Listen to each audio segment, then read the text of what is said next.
Salut, dans cette vidéo, on va commencer à travailler avec les labels et les layouts, les box layouts. Et ce qu'on va faire, c'est qu'on va modifier le texte du label en appuyant sur un bouton. Alors, on va faire from py qt5.q qt qt widget import all. Donc, on va puis importer un à un. Donc, import 6. Non, on crée la classe fenêtre. Là, on va travailler avec QWidget qui est à peu près l'équivalent de QMain Windows, mais qui a certaines différences, donc à peu près. En def, constructeur, init, plan paramètre self, appelle la super classe. Voilà, voilà. Init, init. Voilà, maintenant on peut définir déjà le nom de la fenêtre self.set window title.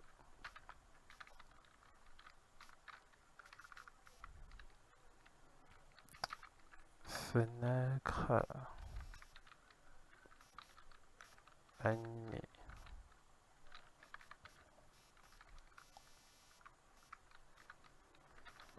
Voilà.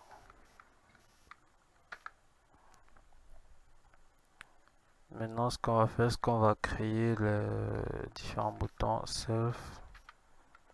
Déjà, on va plus faire ceci. Donc, dans les vidéos précédentes, on faisait ceci que push button. Maintenant, là, du bouton là, par exemple, je vais l'appeler action et on mettait self. Donc, on va plus faire ça. On va tout simplement enlever ce self et le positionner ici. Le premier avantage qu'on a, dans l'avantage le plus important qu'on a à faire ça, c'est qu'on pourra accéder à l'objet B dans ce nouveau bouton là, donc on va l'appeler bouton, à ce bouton dans les différentes fonctions qui seront utilisées dans cette classe. On va créer le label self, label euh, que label. Donc QPush button, QLabel, tout ça se trouve dans QTWidget. On va donner le nom à notre label, on va dire salut.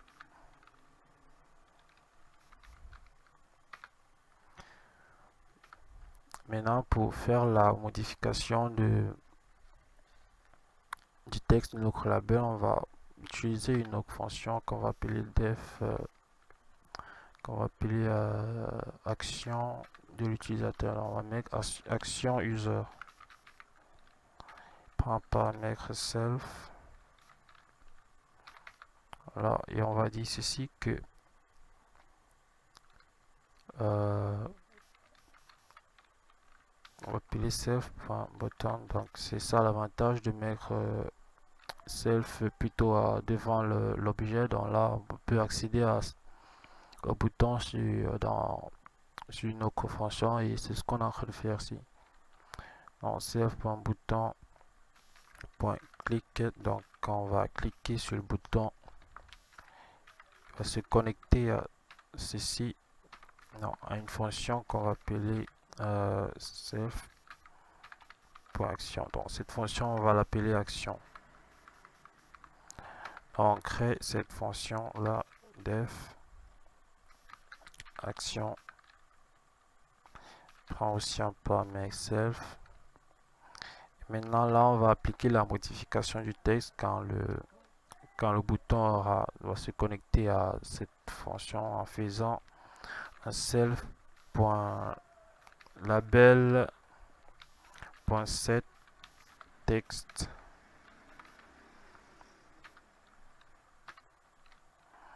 Non, au lieu de salut, on aura salut les amis.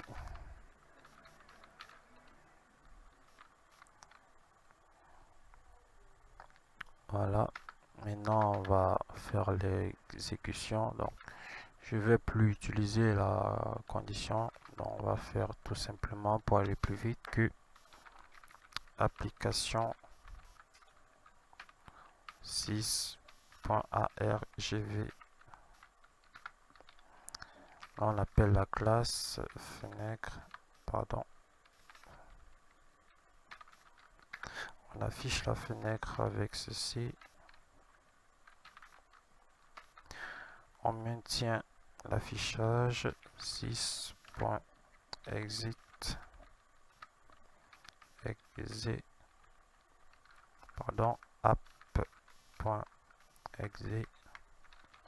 -8 parenthèse. Alors je vais exécuter.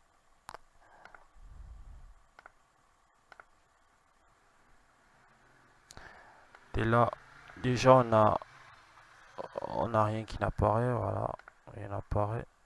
Le bouton n'apparaît pas. Alors pour résoudre ce problème, on va utiliser les layouts qui sont en quelque sorte si on fait la traduction, ce sont les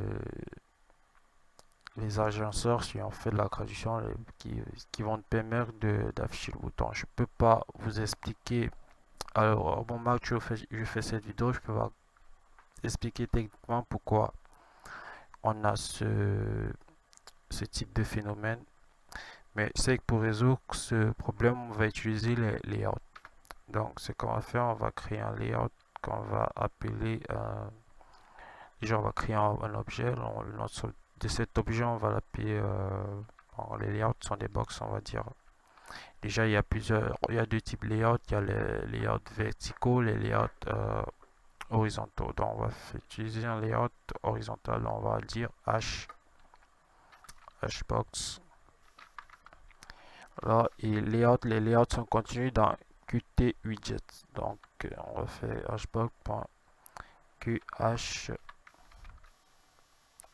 hbox layout.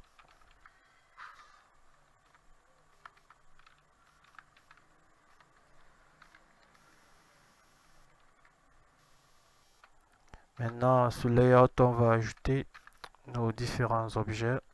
Alors, on va faire hbox.add layout.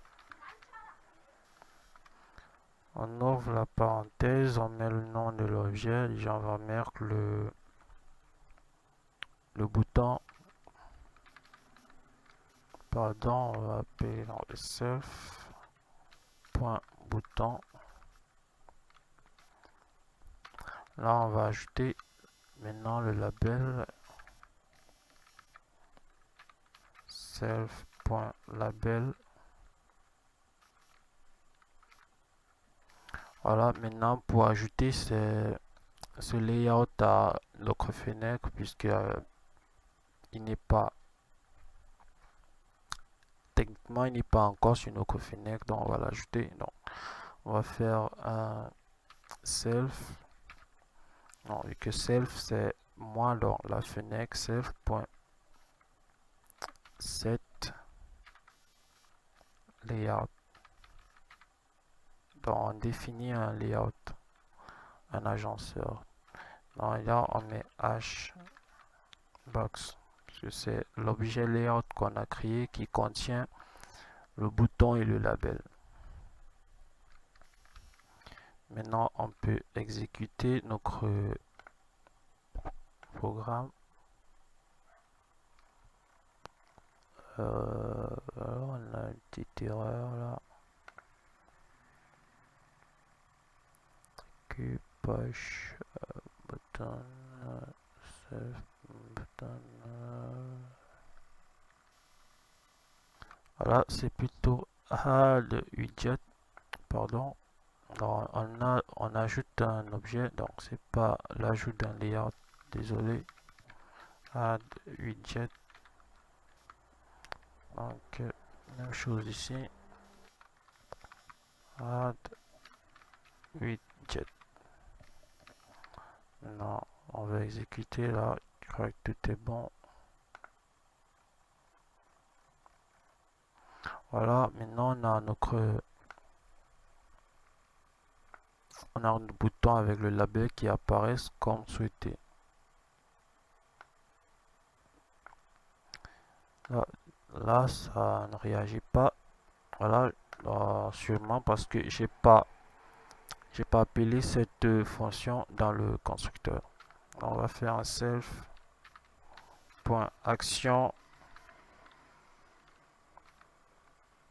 user sans oublier les parenthèses. Là, on va exécuter le programme.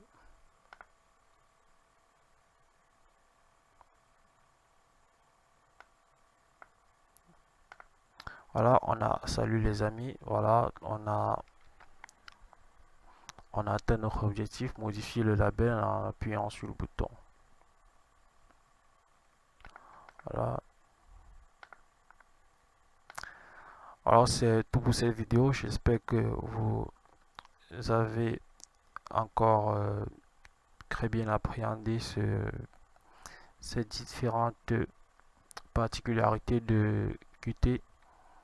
J'espère que vous avez aimé la vidéo et laissez un like, laissez un commentaire si vous n'avez pas compris un détail ou si vous avez un souci lors de l'exécution de votre programme.